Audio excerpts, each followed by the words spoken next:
Hi guys, good morning all of you. उम्मीद कर रहा हूँ कि आप अच्छे होंगे। प्यारे बच्चों, ये मेरा पहला वीडियो है class 10th English medium chemistry का, और पहले चैप्टर का नाम है केमिकल रिएक्शंस एंड इक्वेशंस। तो ये केमिस्ट्री का पहला चैप्टर है, और केमिस्ट्री के पहले चैप्टर को पढ़ने से पहले हमें केमिस्ट्री के डेफिनीशन को समझना ज़रूरी है कि व्हाट इज़ केमिस्ट्री, केमिस्ट्री है क्या, और केमिस्ट्री के अंडर हम किसका स्टडी करते हैं।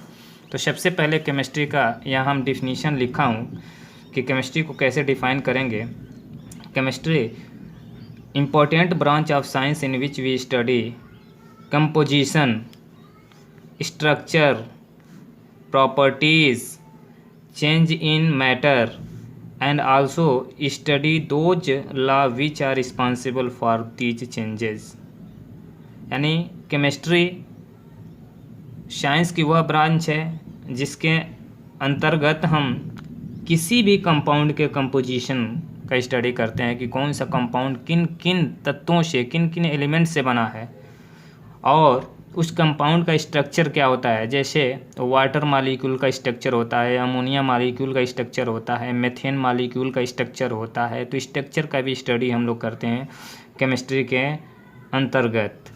प्रॉपर्टीज़, जैसे कंपाउंड्स की प्रॉपर्टीज होती है, फिजिकल प्रॉपर्टीज़, केमिकल प्रॉपर्टीज़। जैसे वाटर की प्रॉपर्टीज होती है कि वाटर जो होते हैं कलरलेस होते हैं, टेस्टलेस होते हैं, ऑर्डरलेस होते हैं।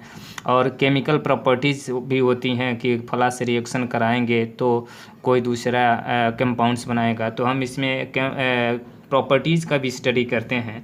चेंज इन मैटर, मैटर में क्या चेंजिंग होती है उसका भी स्टडी करते हैं। And also study those law, और उन नियम का भी स्टडी करते हैं जो रिस्पॉन्सिबल होते हैं दीज चेंजेज, यानी कंपाउंड्स में जो भी चेंजिंग होती हैं उसके लॉ का भी स्टडी करते हैं। तो ये हमारी केमिस्ट्री का डेफिनेशन है। ऐसा उम्मीद कर रहा हूँ कि प्यारे बच्चों आपको ये समझ में आया होगा। इसके बाद हम अगले जो पॉइंट पर चलते हैं उसका नाम होगा कि इस चैप्टर के अंडर हम क्या चीज़ स्टडी करेंगे।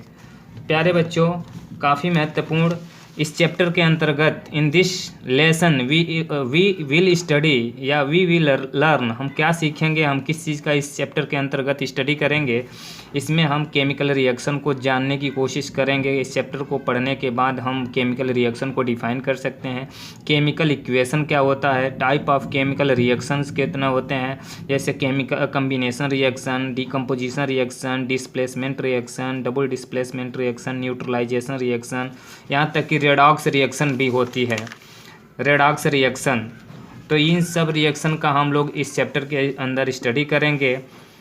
तो इसमें कुछ स्टार्टिंग मटेरियल को समझा जाए। जैसे every day we observe a number of changes in our surrounding such as, हम अपने आसपास में देखें तो काफ़ी चेंजिंग देखने को मिलती है। कौन कौन सी चेंजिंग, जैसे मेल्टिंग ऑफ आइस, बर्फ़ का पिघलना, बॉइलिंग ऑफ वाटर, जल का उबलना, कर्डिंग ऑफ मिल्क, दूध से दही का बनना, बर्निंग ऑफ पेपर का जलना, रस्टिंग ऑफ आयरन, लोहे में जंग का लगना। तो ये काफ़ी चेंजिंग जो हम अपने आसपास अपने सराउंडिंग में देखते रहते हैं, और इस चेंजिंग को हम अपने सराउंडिंग में जितनी भी चेंजिंग देखते रहते हैं उस चेंजिंग को हम दो कैटेगरीज़ में क्लासीफाई करते हैं। Changes are divided into two categories, हम पूरी चेंजेज को दो कैटेगरीज में क्लासीफाई करके स्टडी करते हैं। एक फिजिकल चेंजेज, यानी फिजिकल चेंजेज को हम टेम्प्रोरी चेंजेज कहते हैं। जैसे वाटर से आइस का बनना, जल से बर्फ़ का बनना, तो फिर हम बर्फ़ से जल को बना लेते हैं, इसको रिवर्स करा सकते हैं क्योंकि ये टेम्प्रोरी चेंजिंग है, फिजिकल चेंजेज है। इसमें किसी नई सब्सटेंस, नई प्रॉपर्टीज़ के सब्सटेंस का फॉर्मेशन नहीं होता है। जैसे मेल्टिंग ऑफ आइस, यानी बर्फ़ का पिघलना, जब बर्फ़ पिघलेगा तो जल बनेगा, जल से फिर हम बर्फ़ बना सकते हैं। इसमें कोई नया सब्सटेंस, न्यू प्रॉपर्टीज़ का नहीं बनेगा, इसलिए इसको हम फिजिकल चेंजेज करें। जबकि केमिकल चेंजेज को हम लोग पढ़ेंगे तो केमिकल चेंजेज को हम परमानेंट चेंजेज कहते हैं, क्योंकि इस changing in a chemical nature, क्योंकि इस चेंजिंग में जो भी कंपाउंड में चेंजिंग होती है उसकी केमिकल नेचर बदल जाती है। ध्यान देना प्यारे बच्चों, क्या चीज़ें बदल जाती है, केमिकल नेचर में बदलाव आ जाता है। जब केमिकल नेचर में बदलाव आ जाएगा तो उसको हम परमानेंट चेंजेज कहते हैं। जैसे कुछ एग्जाम्पल हम दे रहे हैं यहाँ पर, देखिए कुछ एग्जाम्पल यहाँ देने की हम कोशिश कर रहे हैं कि during formation of curd sour taste is a develop due to formation of lactic acid.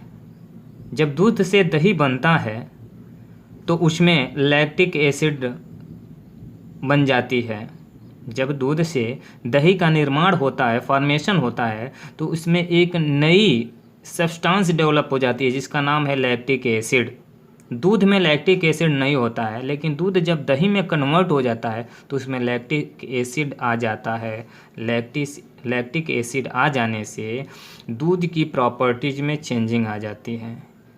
अब दूध में और दही में जो प्रॉपर्टीज़ है वो बिल्कुल बदल जाती है, केमिकली नेचर उसका चेंज हो जाता है, इसलिए इसको परमानेंट चेंजिंग कहते हैं और इसको हम केमिकल चेंजेस कहेंगे। Lactic acid is a new substance which not present in milk previously. Milk में पहले लैक्टिक एसिड नहीं था। जब ये दूध दही में कन्वर्ट हो गया, कर्ड में कन्वर्ट हो गया, तो उसमें नया सब्सटेंस लैक्टिक एसिड बन गया। So the formation of curd is example of chemical changes. इसलिए हम कह सकते हैं कि दूध से दही का बनना एक केमिकल चेंजेस है। जैसे यहाँ पर मैं इस रिएक्शन को समझाया हूँ कि मिल्क है और मिल्क से कर्ड बन रहा है। लैक्टोबैसिलस एक बैक्टीरिया का नाम है जो मिल्क को कर्ड में चेंज करता है और इसे हम केमिकल चेंजेस कहते हैं। प्यारे बच्चों, शायद आपको समझ में आया होगा। उसके बाद हम अब अगले टॉपिक्स पर चलते हैं। आप लोग देखिएगा, जैसे हम कुछ नोट्स बनाए हैं और इसे आप नोट्स करेंगे ताकि आप समय के साथ उसका रिवीजन कर सकें। इंट्रोडक्शन में मैं लिखा हूँ इस चैप्टर का कि we have often seen that some substances when mixed form a new substance. जब कुछ सब्सटेंस को आपस में मिक्स किया जाता है तो न्यू सब्सटेंस बनता है। Likewise if you want to make tea, अगर आप चाय बनाना चाहते हैं, वी ऐड शुगर, आप sugar, tea, milk and water, तो आप चीनी को, चायपत्ती, दूध और जल आपस में मिलाकर उसे हीट करते हैं। On heating it turn into T, और जब उसे हीट करते हैं तो वो टी यानी चाय में कन्वर्ट हो जाता है। यह एक परमानेंट चेंजिंग है। Likewise, if you add 1 spoon of curd to a lukewarm milk and keep it aside for few hours, then the whole milk turn into curd. आप दूसरी चेंजिंग क्या देखते हैं कि जब 1 स्पून दही यानी 1 चम्मच दही को हल्की गर्म दूध में जब इसे डाल देते हैं तो कुछ घंटों के बाद पूरा दूध दही में कन्वर्ट हो जाता है। ये चेंजिंग है प्यारे बच्चों, ये चेंजिंग मैं बता रहा हूँ। It is a chemical changing. We conclude, आप किस निष्कर्ष पे पहुँचते हो, that they thoroughly mix to each other and form a new substance. जब आपस में मिलाते हो 1 चम्मच दूध को, 1 चम्मच दही को और हल्की गर्म दूध को आपस में मिलाते हो तो उसमें एक चेंजिंग देखने को मिलती है जिसमें एक नया सब्सटेंस बन जाता है। This थ्रूली mixing is a chemical reaction. यही केमिकल रिएक्शंस है। केमिकल रिएक्शन को हम कैसे डिफाइन करेंगे बच्चों? It is a process in which 1 or more substances react to each other and form some new substances with a new properties. Chemical reaction उस process को कहते हैं जिसमें 1 या 1 से अधिक सब्सटेंस को आपस में इंटरमिक्स किया जाता है, मिलाया जाता है और कुछ नई सब्सटेंस बना लेता है और उसकी नई प्रॉपर्टीज होती है। And it can not be reverse by physical methods, और इसको हम फिजिकल मेथड से रिवर्स नहीं कर सकते हैं। जैसे दूध से दही बन गया है तो दही से दूध में हम नहीं ला सकते हैं। लोहे में जंग लग गया है, जंग से लोहे में पुनः नहीं कन्वर्ट कर सकते हैं। मैग्नीशियम को जलाकर मैग्नीशियम ऑक्साइड बना लिए हैं तो पुनः मैग्नीशियम ऑक्साइड को मैग्नीशियम में कन्वर्ट नहीं कर सकते हैं, because it is a permanent changes. जैसे magnetism, filtration, centrifugation, distillation, evaporation, ये क्या है? फिजिकल मेथड्स है और इस मेथड्स का अप्लाई करके हम किसी भी केमिकल चेंजेस को रिवर्स नहीं कर सकते हैं। शायद आपको समझ में आ रहा होगा प्यारे बच्चों। देखिए यहाँ कुछ एग्जांपल दिया हूँ केमिकल चेंजेस का, यानी केमिकल रिएक्शन का कुछ example. Iron reacts with oxygen in the presence of moisture to form reddish brown iron oxide.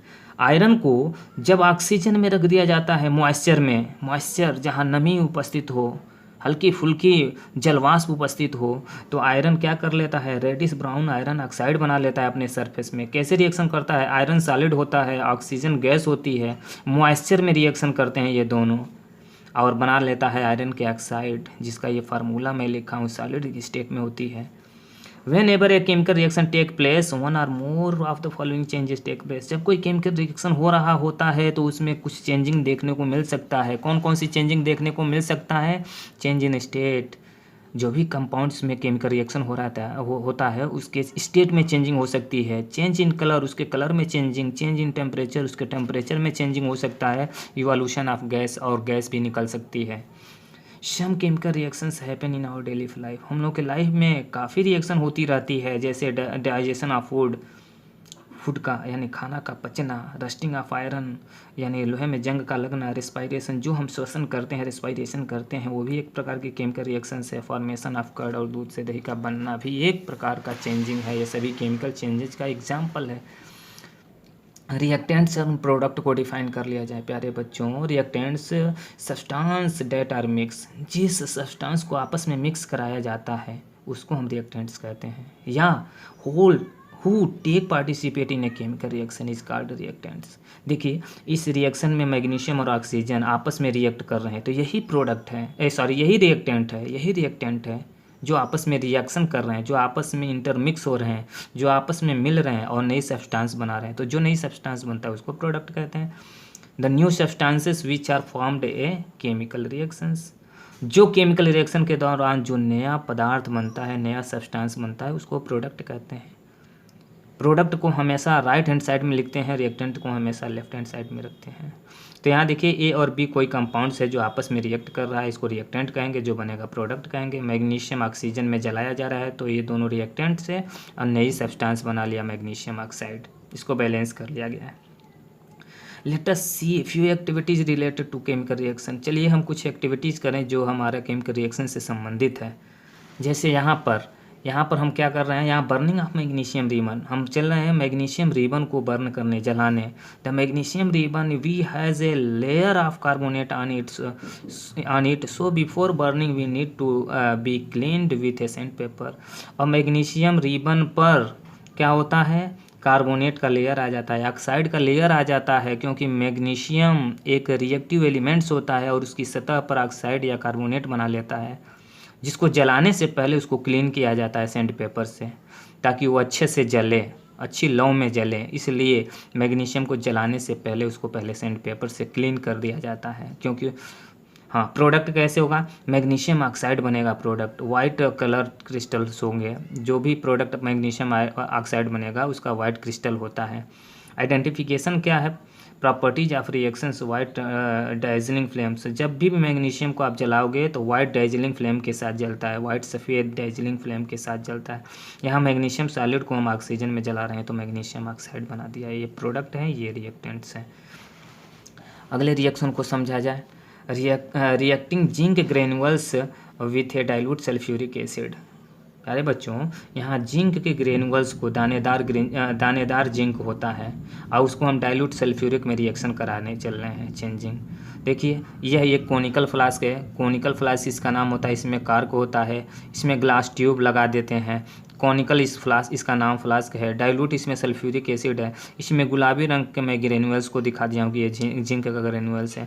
जैसे रिएक्शन होती है तो इसमें हाइड्रोजन गैस बनने लगता है और जिंक सल्फेट बनता है। देखिए जिंक और सल्फ्यूरिक एसिड आपस में रिएक्ट कर रहे हैं तो इसको रिएक्टेंट कहते हैं, जो बनते हैं उसे प्रोडक्ट कहते हैं। जिंक सल्फेट बना और हाइड्रोजन गैस बना, प्रोडक्ट है zinc sulphate and hydrogen gas. Identification क्या है, इस रिएक्शन को कैसे आइडेंटिफाई करेंगे कि रिएक्शन हो गया। बीकर बिकम हार्ट, बीकर जो होता है, ये जो बीकर है जिसमें हम रिएक्शन करा रहे हैं, ये कोनिकल फ्लास्क गर्म हो जाता है and hydrogen gas is produced, और हाइड्रोजन गैस बनती है क्योंकि इस अभिक्रिया में कुछ हीट निकलता है इसलिए गर्म हो जाती है। Which make match stick burn with a pale blue flame and popping sound. और जब इस पर हम मैच स्टिक जलाएंगे तो पेल ब्लू फ्लेम के साथ जलेगा और पॉफिंग साउंड आती है, क्योंकि हाइड्रोजन गैस बनती है तो पॉफिंग साउंड आती है, पॉफिंग साउंड आती है इसमें। अगले रिएक्शन को समझा जाए, reacting barium iodide with lead chlorides. जैसे यहाँ पर बेरियम आयोडाइड है, लेड क्लोराइड से रिएक्शन करा रहे हैं तो ये दोनों रिएक्टेंट हैं। और जब ये बना है लेड आयोडाइड बना है और बेरियम क्लोराइड बना है तो लेड आयोडाइड जो होता है येलो प्रेसिपिटेट होता है, तो ये रिएक्टेंट है और ये प्रोडक्ट्स है। बेरियम क्लोराइड वाइट कलर्स होता है, बेरियम क्लोराइड वाइट कलर का होता है एंड येलो कलर प्रेसिपिटेट होता है ऑफ लेड आयोडाइड का। लेड आयोडाइड येलो कलर का होता है, बेरियम क्लोराइड वाइट रंग का होता है। इसके बाद हम इसके बाद कैरेक्टरिस्टिक्स ऑफ केमिकल रिएक्शन को पढ़ेंगे। Characteristics of chemical reaction, it is either accompanied by change in colour. हाँ, जानते हैं कि कोई केमिकल रिएक्शन होता है तो उसके कलर में चेंज हो सकता है। It either leads to state changing, state में चेंजिंग हो सकती है। हीट एनर्जी इज प्रोड्यूस या एब्जॉर्ब, रिएक्शन होती है तो या तो हीट एनर्जी प्रोड्यूस हो सकती है या एब्जॉर्ब हो सकती है। प्रेसिपिटेट इज फॉर्म्ड, यानी उसमें अवक्षेप बनता है। प्रेसिपिटेट सॉलिड फॉर्म में होता है, टेस्ट ट्यूब के नीचे बन जाता है। गैस इज रिलीज, गैस निकल भी सकती है।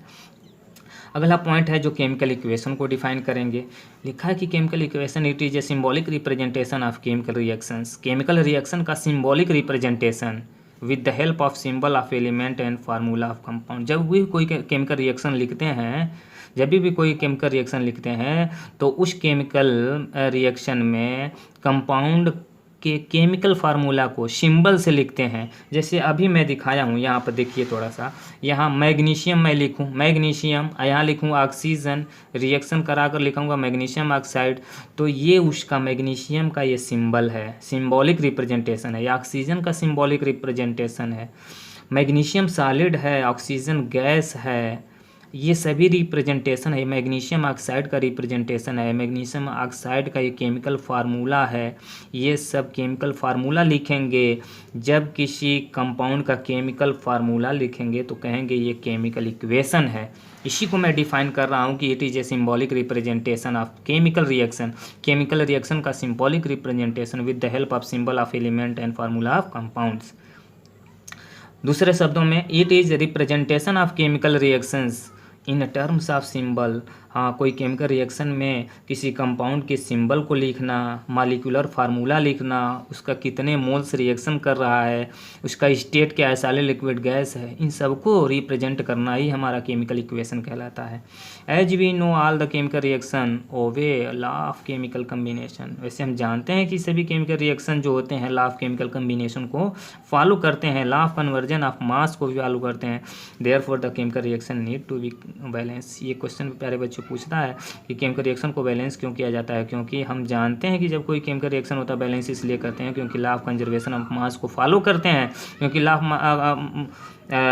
आप चलिए यहाँ देख लीजिए, law of conservation of mass, matter can neither be created not destroyed in a chemical. जब कोई केमिकल रिएक्शन होता है तो उसमें मैटर को नहीं हम क्रिएट कर सकते हैं, नहीं डिस्ट्रॉय कर सकते हैं। Number of element involved in a chemical reactions should remain same the reactant side and product side, है ना। रिएक्टेंट साइड और प्रोडक्ट साइड की तरफ कभी भी क्या होता है, कभी भी रिएक्टेंट साइड और प्रोडक्ट के साइड में एलिमेंट जो होते हैं बराबर संख्या में शामिल होते हैं। जैसे मैग्नीशियम ऑक्सीजन से रिएक्शन करके मैग्नीशियम ऑक्साइड बना दिया। अब इधर एक ऑक्सीजन है, इधर 2 ऑक्सीजन है, इस ऑक्सीजन को 2 करने के लिए 2 से मल्टीप्लाई करेंगे, या मैग्नीशियम को 2 से मल्टीप्लाई कर देंगे, रिएक्शन बैलेंस हो जाएगा, हीट निकलती है, लाइट भी निकलती है। How to write a chemical equation, reactant must be written in the left hand side with the help of symbols of element and formula of compounds. कभी भी रिएक्टेंट्स को हम लेफ्ट हैंड साइड लिखते हैं और कभी भी कंपाउंड के सिंबल और उसके फार्मूला को लिखते हैं, जैसे यहाँ लिखा गया है। Product should be written in the right hand side, ये प्रोडक्ट है जो राइट हैंड साइड की तरफ लिखा जाता है। Physical state of reactant must be written as S for solid, जो सॉलिड होगा सॉलिड लिखेंगे, जो गैस होगा गैस लिखेंगे, जो लिक्विड होगा लिक्विड लिखेंगे, जो जलीय होगा एक्वस होगा उसको AQ लिखेंगे। यहाँ लिखा गया है solid, L for liquid, G for gas and AQ for aqueous. जैसे किसी सॉलिड को जब जल में घोल दिया जाता है वाटर में तो उसको एक्वस बोला जाता है। तो ये केमिकल रिएक्शन में S for solid, G for gas, L for liquid और AQ फॉर एक्वस।